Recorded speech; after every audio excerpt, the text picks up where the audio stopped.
안녕하세요. 인제대학교 부산백병원 유방외과 김희연입니다. 오늘은 유방암도 종류가 있다. 는 주제로 이야기를 나눠보고자 합니다. 많은 분들이 유방암이라고 하면 하나의 병으로 생각하시는데요. 실제로는 유방에 생길 수 있는 여러 가지 다른 성격을 가진 암들의 집합입니다. 오늘 이 시간을 통해 왜 같은 유방암이라도 한 후마다 치료가 다른지 그 이유를 함께 이해해 보도록 하겠습니다. 오늘 세 가지 큰 주제로 말씀드리겠습니다. 첫 번째, 유방암은 하나의 병이 아니라는 점. 두 번째, 유방암의 성격을 나누는 기준이 무엇인지. 세 번째, 왜 유방암 환우마다 치료가 다른지. 이 세 가지를 이해하시면 본인의 치료 계획을 더 잘 이해하실 수 있고, 의료진과의 소통도 훨씬 원활해지실 겁니다. 이런 상황은 진료 현장에서 흔히 마주하는 상황인데요. 같은 날, 같은 병원에서 세 분이 유방암 진단을 받으셨습니다. 그런데 한 분은 바로 수술을 하시고, 다른 분은 표적 치료를 먼저 시작하시고, 또 다른 분은 면역 치료를 하신다고 합니다. 같은 유방암인데 왜 치료가 다르지? 라고 생각하실 수 있죠. 유방암은 하나의 병이 아니라 여러 가지 다른 성격을 가진 질환들입니다.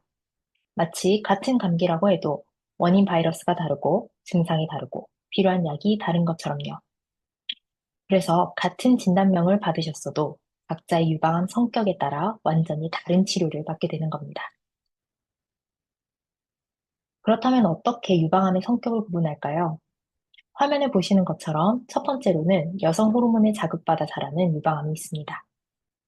여성 호르몬인 에스트로겐이나 프로게스테론에 반응하게 하는 수용체가 있는 환자들은 일반적으로 루미날 타입이라고 합니다. 이런 수용체가 발현되어 있을 경우에는 여성 호르몬 수용체에 결합하는 타모xifen 아로마타제 억제제 등의 내분비 요법이 표적이 됩니다. 이런 약제들은 에스트로겐이나 프로게스테론 같은 여성 호르몬이 결합해야 하는 수용체에 접근하여 여성 호르몬이 원래 결합하는 자리에 결합하지 못하게 하거나 아예 여성 호르몬이 분비되지 않게 하는 방법으로 암세포 사멸을 일으킵니다. 헐투 양성 유방암은 암세포의 성장을 촉진하는 단백질인 헐투가 과다 발현된 유방암입니다. 이게 과다 발현되어 있으면 항헐투 표적 치료인 트랍즈막, 헐투즈막 등의 적응증이 됩니다. 에스트로겐 수용체, 프로게스테론 수용체, 헐투 수용체가 모두 없는 것을 세 가지가 없다고 해서 삼중 음성 유방암이라고 합니다.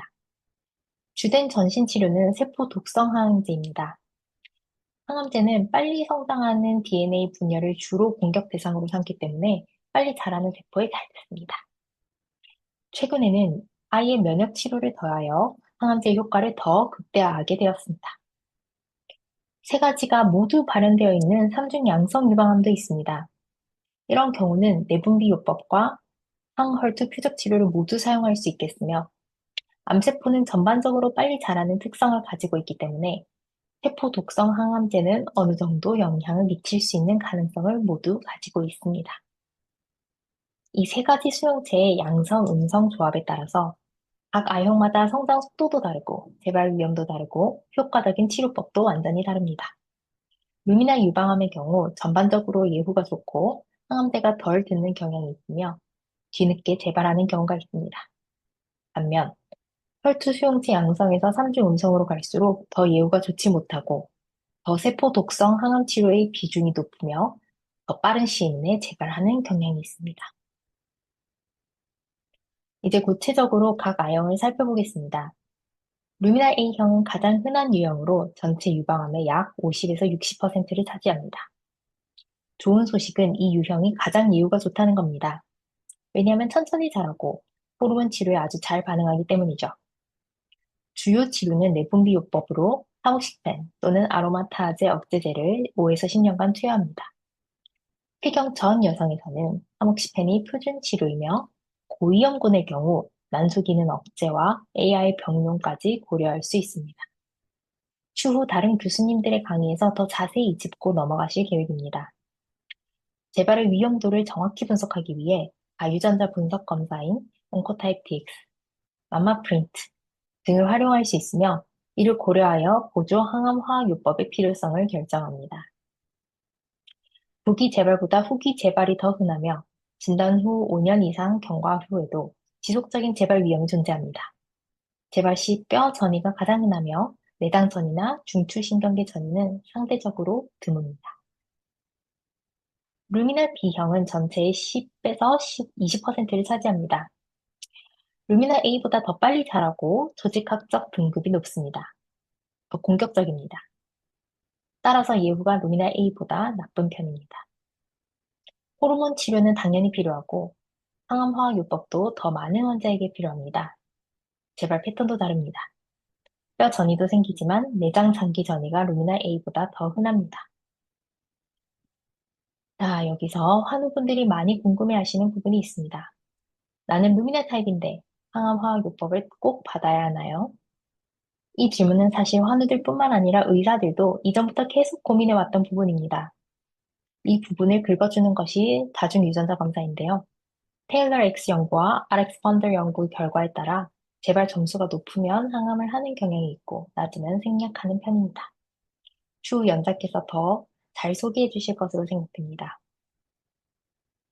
보시다시피 이제는 모든 루미널 유방암에서 항암 화학요법이 필요한 것은 아니고 기수와 위험도 유전자 분석을 시도하여 개인의 상황에 맞춰 정밀하게 결정하게 됩니다. 또한 심지어 최근에는 CDK4/6 억제제의 보조요법 적용이 확대되고 있습니다. 이 약들은 암세포의 분열 주기를 차단하는 약인데요. 호르몬 치료와 함께 사용하면 재발 위험을 크게 낮출 수 있습니다. 헐투 양성 유방암은 전체의 약 10에서 15%를 차지하며 헐투 유전자 증폭 또는 단백질 과다 발현을 특징으로 합니다. 예전에는 가장 예후가 나쁜 유형 중에 하나였습니다. 왜냐하면 헐투 단백질이 과다 발현되면서 암이 매우 빠르게 자라기 때문이었죠. 하지만 획기적인 변화가 있었습니다. 1998년 헐세틴이라는 표적 치료제가 나온 이후 예후가 극적으로 개선되었습니다. 현재 사용되는 약들은 수술 전후 기본 치료로 트라치막, 펄투즈맙이 있으며 수술 후 단조남이 있는 경우 TDM1 또 이후로는 최신 항암제 결합 치료제인 TDXD, 에노2의 등장이 도래하고 있습니다. 일반적으로 뼈 전이가 가장 흔하며 내장 전이도 루미널 타입보다 흔합니다. 현재 표준 치료는 상당히 복잡하고 신약들이 활발하게 등장하고 있기 때문에 미래에는 더 복잡하게 바뀔 예정입니다. 이에 대하여 다른 연자께서 자세히 설명해 주실 것으로 생각합니다. 삼중 음성 유방암은 에스트로겐 수용체, 프로게스테론 수용체, 헐투 수용체가 모두 음성인 유방암으로 전체의 10에서 20%를 차지합니다. 앞서 말씀드렸듯이 항암화학요법이 주된 치료로 40세 이하 젊은 여성에서 더 흔하고 브라카 유전자 변이와 관련이 많습니다. 가장 공격적이고 빨리 자라며 조기 재발하는 경향이 있습니다. 하지만 최근 좋은 소식들이 있습니다. 면역 관문 억제제가 효과를 보이고 있기 때문인데요. PDL1이 양성인 경우 항암화학요법과 면역치료 병용을 시도하며 특히 수술 전 치료에서 좋은 결과를 가져옵니다. 선행항암요법을 사용했을 경우 완전 관해율을 높이고 생존율도 향상시켜줍니다. 3중 음성이라고 해서 너무 걱정하지 마세요. 치료 옵션이 계속 늘어나고 있습니다. 유방암은 분자 생물학적으로 매우 이질적인 질환군이며 각 A형은 고유한 생물학적 특성, 임상경과 치료 가능성을 나타냅니다. 현대 유방암 치료의 핵심은 정확한 분자 A형 분류를 시도하고 기수에 따라서 또는 더 나아가 유전자 분석까지 이용한 개개인 맞춤형 치료를 시도하고 있습니다. 오늘 말씀드린 내용을 정리해 보겠습니다.